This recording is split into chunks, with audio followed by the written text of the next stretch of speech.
What's up, it's Steve, aka the Sign Picker, and today I'm going to go through all of my signs and pull out all of my one-way signs. Just like this one.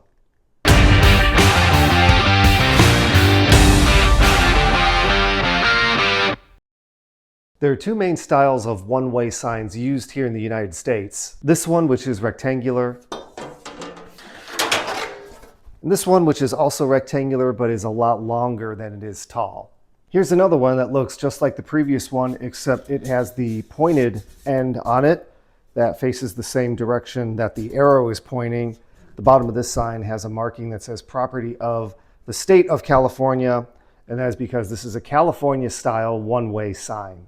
There are big one-way signs, small one-way signs, old one-way signs. I'm going to go through my entire collection and pull out signs that look like all of these or say one way on them. How many different styles of one-way signs are there? There's only one way to find out. Let's dig in. If you've seen my videos before, you know I'm going to go through my entire collection here. I'm going to get my hands a little bit dirty going through. These signs are dusty. Some of them have never even been washed since I got them and added them to the collection. And then I'm going to take all of those signs at the end and update my big wall of signs. So right now we're going for one-way signs. Typically, as you saw earlier, those signs are rectangular. These are all my 18 by 24 signs here. Just gonna flip through and see what we could find. Here's one just like the one I pulled out earlier. It's actually the same sign. Didn't realize I had two of them. I'll probably go through here and figure out which one of these I want to keep. I've been going through and getting rid of some of my duplicates because I really don't need two. So I'll just pull both of them out. All right, so this one's interesting. This isn't quite what I am looking for, but sort of falls into the one-way category. It doesn't say one-way on it, but this sign would appear as you are on a one-way street and is telling you that up ahead, the one-way street turns into a two-way street. So I will pull this out just in case I need it. It's from the city of Chicago. I featured this on a previous wall that featured all of my Chicago signs. If you haven't seen that, go and check that out. So we'll save him for potentially for the one-way wall. By the way, if you have any ideas of the signs that you would want to see, any theme that you want to see me go through and pick those signs out and build a wall, please drop that into the comments. I'm always looking for ideas because I can't think of all the ideas and I need some help. So if you could help me out, drop in the comments what kind of signs that you want to see. And if I have enough of those, I could build a wall of those. All right, here's one of the older one-way signs that I have. This is an embossed, stamped one-way do not enter sign. It's got a really cool texture to it. I would say that this sign is 1950s, maybe a little after that, just based on the reflective surface that it has. The old reflective surface was actually thin pieces of glass, almost like sand, that was baked into paint, which would then reflect when your headlights hit the sign.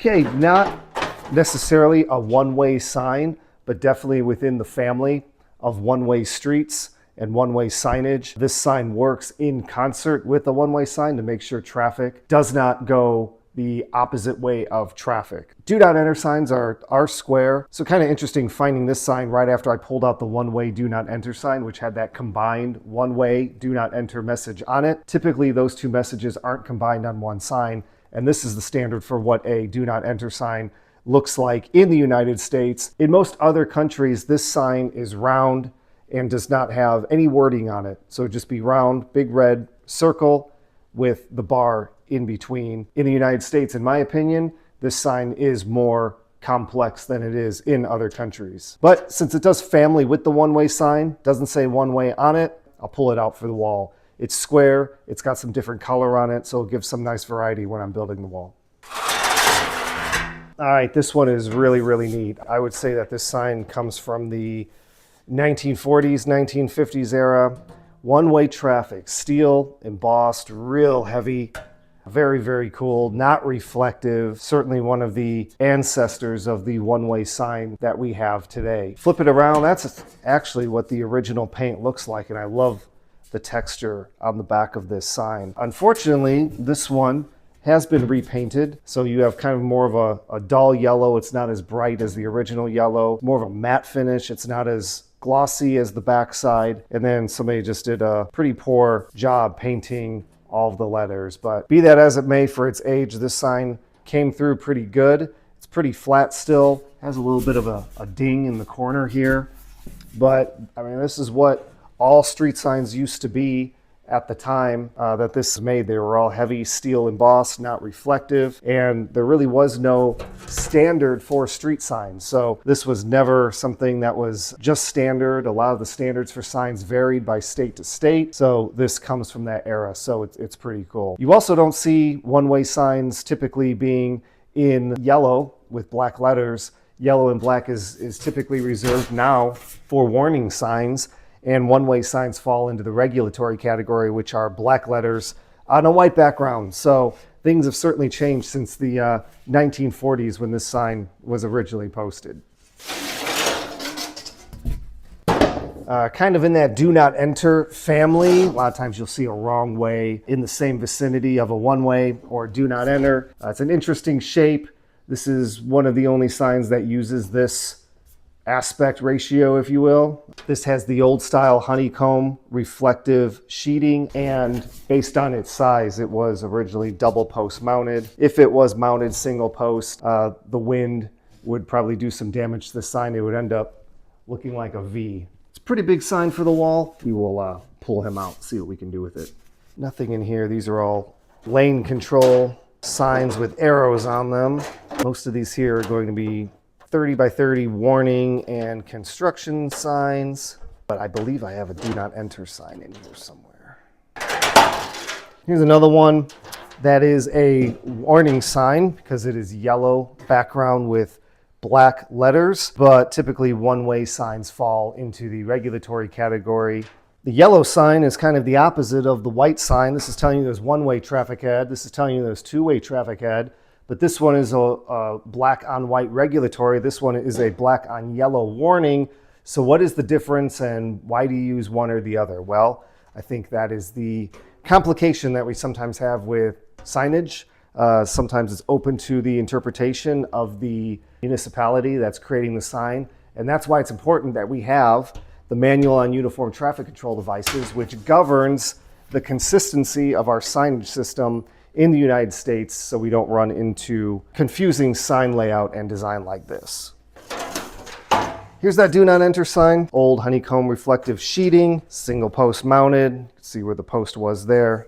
Here is a larger one-way sign in the rectangular style. This one is 24 wide by 30 tall. Got a little bending to it, so sometimes it's hard in storage here. It wants to push all the other signs around it, so you can't lay things flat. So that, he's kind of a nuisance, but for the wall, we'll pull it out. Looks like this sign just got ripped right out of the post, right through the bolt. So I don't know what happened with this. Maybe a car hit it or wind blew it or something, but it's got some pretty significant damage around the holes which fix the sign to the post.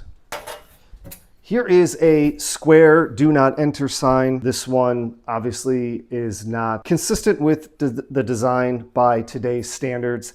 It is just the worded sign, and it's really, really small. This is smaller than the standard of signs that you would see today. It's got a lot of really cool texture on it. Back of the sign is white, and it is just rusting here. A lot of stuff flaking off, so really, really cool. I'm glad I was able to pick this up at an antique shop when it was going out of business. Got a pretty good deal on it because they were doing a liquidation sale. As any sign collector knows, a lot of times it's right place, right time.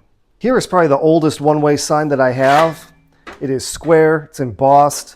It's got that skinny arrow on it, which is cool. Again, one-way signs are no longer square, they're rectangular or they're really long. The letters here are really, really big arrows, and again, this size is smaller than the standard. Remember, signs are intended to be seen at a distance as you're approaching them. This sign is really small. You have to be really on top of this sign before you would maybe even see the arrow, which defeats the whole purpose of a warning or a message on the sign. I think I purchased this one on eBay a while ago. This one's cool because on the back here it has the marking of who manufactured the sign, which says Signal Service Corporation of Elizabeth, New Jersey. Cool backside on this sign, cool front, super tiny, skinny arrow. One of my favorite signs. All right, that's everything. Lots of one-way signs here. Again, more than I realized that I had. So the next step is to pull down this old wall, which was dead end and no outlet sign. If you haven't seen that video, go check that out. But right now I'm going to pull that wall down and put up the one-way wall.